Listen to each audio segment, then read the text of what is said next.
Hi friends, Vinees കിച്ചണിലേക്ക് സ്വാഗതം. നമുക്കിന്ന് ചെറുപയർ ദോശ ഉണ്ടാക്കാം. അതിനുവേണ്ടി ഞാൻ ഈ ഒരു കപ്പിൽ 1/4 കപ്പ് ചെറുപയറും 1/4 കപ്പ് പച്ചരിയും എടുത്തിട്ടുണ്ട്. സെയിം അളവിലാണ് രണ്ടും എടുക്കുന്നത്. അത് രണ്ടും കൂടെ കഴുകി വൃത്തിയാക്കി കുതിരാനിട്ടിട്ടുണ്ട്. ഒരു 3 മണിക്കൂർ കുതിർത്താൽ മതി. ഞാനിവിടെ രാവിലെ ഒരു 8 മണിയൊക്കെ ആയപ്പം ഇട്ടായിരുന്നു.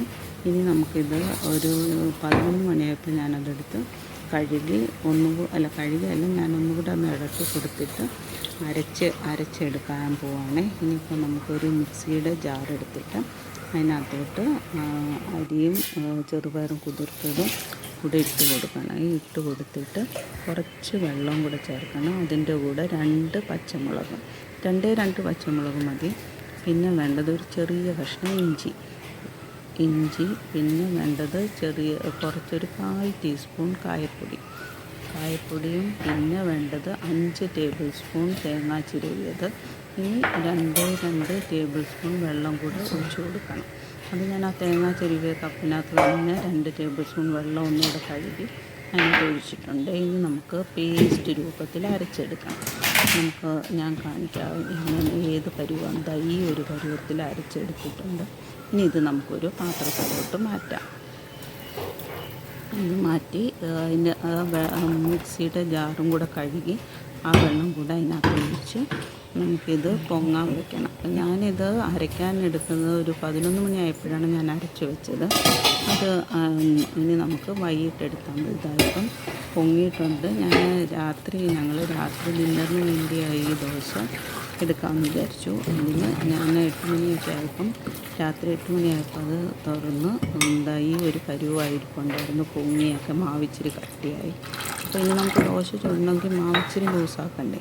അതിനു വേണ്ടി ഞാനൊരു 1/2 ഗ്ലാസ് വെള്ളം ഒഴിച്ച് കൊടുത്തിട്ട് നന്നായിട്ട് ഇളക്കി അതൊരു മാവ് ലൂസാക്കി എടുത്തിട്ടുണ്ട്. അത് കഴിഞ്ഞിട്ട് നമ്മൾ ഒരു 1/2 ടീസ്പൂൺ ഉപ്പും കൂടെ ആ സമയത്താണ് ഞാൻ ദോശ ചുടുന്ന കുറച്ച് മുന്നേ ഉപ്പിടുന്നത്. അപ്പം ഒരു 1/2 ടീസ്പൂൺ ഉപ്പും കൂടെ ചേർത്തിട്ട് മാവ് ഈ ഒരു രീതിയിലാക്കിയെടുക്കണം. ഇനി നമുക്കിതിൻ്റെ കൂടെ ഒരു ഇൻഗ്രീഡിയൻറ്റും കൂടെ ഉണ്ട്. അത് 2 സവാളയാണ്. മീഡിയം സൈസ് 2 സവാള നന്നായിട്ട് ചെറുതായിട്ട് അരിഞ്ഞതും അത് ഒന്ന് വഴറ്റിയെടുക്കണം. അതിന് വേണ്ടി ഞാനൊരു ചീനിച്ചട്ടിക്കകത്ത് 2 ടേബിൾ സ്പൂൺ വെളിച്ചെണ്ണ ഒഴിച്ചു.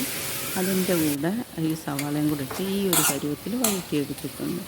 ഒരുപാട് വഴറ്റേണ്ട, ജസ്റ്റ് ഒന്ന് വാടി കിട്ടിയാൽ മതി. ഇനി ഇതും കൂടെ നമുക്ക് മാവിലോട്ട് ചേർക്കണം.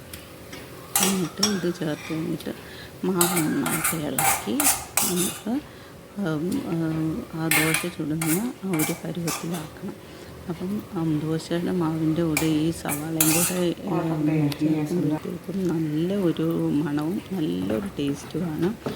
എല്ലാവരും ഇത് ഒന്ന് ട്രൈ ചെയ്ത് നോക്കണം. ഹെൽത്തി ആയിട്ടുള്ള ഒരു ദോശയാണ്. ബ്രേക്ക്ഫാസ്റ്റിനാണ് സൂപ്പർ. പിന്നെ ഞങ്ങൾ ഇത് വീഡിയോ എടുക്കാൻ വേണ്ടി ഞാൻ രാവിലെ കുതിരാനിട്ട് വൈകിട്ട് എടുക്കുന്നതേ ഉള്ളൂ. ഇനിയിപ്പോൾ നമുക്ക് ദോശ ചൂടാൻ തവ റെഡിയായിട്ടുണ്ട്. ഇനി ഞാനവിടെ നല്ലെണ്ണയാണ് എടുത്തിരിക്കുന്നത്. നല്ലെണ്ണ നന്നായിട്ട് കല്ലേറ്റി വെച്ച് നമുക്ക് ദോശ ചുട്ടെടുക്കാം. ഇങ്ങനെ ഒരുപാട് നൈസായിട്ട് പരുക്കാൻ പറ്റത്തില്ല. എന്നാൽ ഈ ഒരു പരുവത്തിന് പരുത്തി അടച്ച് വെച്ചാണ് ചുടേണ്ടത്. അപ്പം അടച്ച് വെച്ച് നമുക്ക് ചുട്ടെടുക്കാം. അപ്പം ഒരു സൈഡ് മൊരിഞ്ഞ് കഴിഞ്ഞിട്ട് പിന്നെ മറ്റേ സൈഡ് തുറന്ന് വെച്ച് മുരിച്ചെടുക്കണം. ഇപ്പോൾ ഒരു സൈഡ് മുരിഞ്ഞിട്ടുണ്ട്. ഇനി നമുക്ക് ആദ്യം തന്നെ 2 തുള്ളി എണ്ണ സ്പ്രിങ്കിൾ ചെയ്തിട്ട് അടുത്ത സൈഡിൽ തിരിച്ചിടുമ്പോഴത്തേക്കും നമുക്കത് ആ കല്ലിൽ ഒന്നും കൂടെ എണ്ണ തേച്ച് കൊടുക്കണം. നല്ലെണ്ണയാണ് തേച്ച് കൊടുക്കുന്നത്. അതും കൂടെ തേച്ച് കൊടുത്തിട്ട് നന്നായിട്ട് മുറിച്ചെടുക്കണം. ഇത് വളരെ ഹെൽത്തി ആയിട്ടുള്ളൊരു ദോശയാണ്. എല്ലാവരും ട്രൈ ചെയ്ത് നോക്കണം. ഇഷ്ടപ്പെട്ടെങ്കിൽ ലൈക്ക് ചെയ്ത് ഷെയർ ചെയ്ത് സബ്സ്ക്രൈബ് ചെയ്യണം. എല്ലാവരും ഇതൊന്ന് ട്രൈ ചെയ്ത് നോക്കണം. ഇങ്ങനെ ഉണ്ടെന്ന് കമൻറ്റ് ചെയ്ത് അറിയിക്കണേ. ഇഷ്ടപ്പെടുമെന്ന് വിശ്വസിക്കുന്നു. എല്ലാവർക്കും ഒരുപാട് താങ്ക്സ്.